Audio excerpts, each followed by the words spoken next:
Bonjour, bienvenue dans cette chronique de la ruée vers l'âme. Aujourd'hui, je voulais vous expliquer comment parfois ces connexions s'imposent à nous sans qu'on les comprenne au début, ou en tout cas pour moi, c'était des choses très physiques. Un jour, par exemple, j'animais un stage sur l'enfant intérieur et à la fin du stage, je, je sens mon cœur qui se met à battre très fort, quelque chose qui m'oppresse et je me dis tiens, il doit y avoir quelque chose en présence. Et j'ai eu du mal au départ à comprendre. Et puis une femme était là dans le stage et je sentais que c'était par rapport à elle, que quelque chose s'imposait à moi. Donc je lui ai demandé si elle voulait bien rester, en lui disant que je pensais que quelque chose se jouait entre une présence, elle et moi. Elle est restée. Je me demandais comment elle allait recevoir l'information, parce que c'est toujours très étrange au début de parler de ça aux gens, sans filtre. Et on a fermé les yeux. Je sentais la nécessité de lui demander de me prendre les mains. Donc on se tenait les mains. Et on a fermé les yeux. Et une image s'est imposée à moi, celle d'un homme chauve. Donc je ne comprenais pas pourquoi, mais bon, voilà. Je ne savais pas qui c'était, je n'avais pas accès à son nom. Et cet homme me montrait une valise. Et il m'invite à ouvrir la valise. J'ouvre la valise et je perçois qu'il y a énormément d'argent, des liasses d'argent. Et il me dit, j'aimerais que vous demandiez à la personne de vous aider à prendre cet argent et à libérer cette valise, à jeter l'argent par les fenêtres. Bon, donc j'explique ça à la personne qui est en face de moi.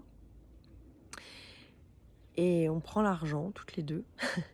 Donc il se trouve qu'elle arrive à voir les mêmes images, ou en tout cas des images qui correspondent à la situation. Et on prend ces liasses d'argent et on les envoie comme ça en l'air partout autour de nous. Et plus on vide la valise, plus je sens à l'intérieur de moi mais une libération, quelque chose qui a envie de rire, de rire, de rire. Et je ris. Et ce rire ne m'appartient pas.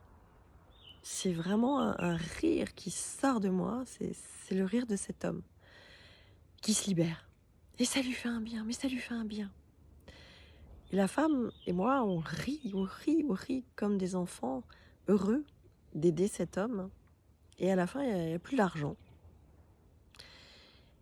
Et là, il me dit merci. Et je demande à la femme si elle comprend ce qui est en train de se passer. Et là, elle m'explique qu'en fait, elle avait vécu avec un homme ces dernières années, un homme qui était atteint d'un cancer et donc qui avait fait une chimio. C'est pour ça que l'image que cet homme m'envoyait, c'était l'image de lui chauve, à cause de la chimio et de la perte de ses cheveux. Et elle me dit la problématique qu'on avait à la fin dans notre couple, c'est que pour lui, l'argent et la peur du manque étaient fondamentales, à un point tel que il fallait rien dépenser, il fallait pas vivre, il fallait rester confiné, encore ce confinement, pour ne pas dépenser, pour ne pas avoir peur du lendemain.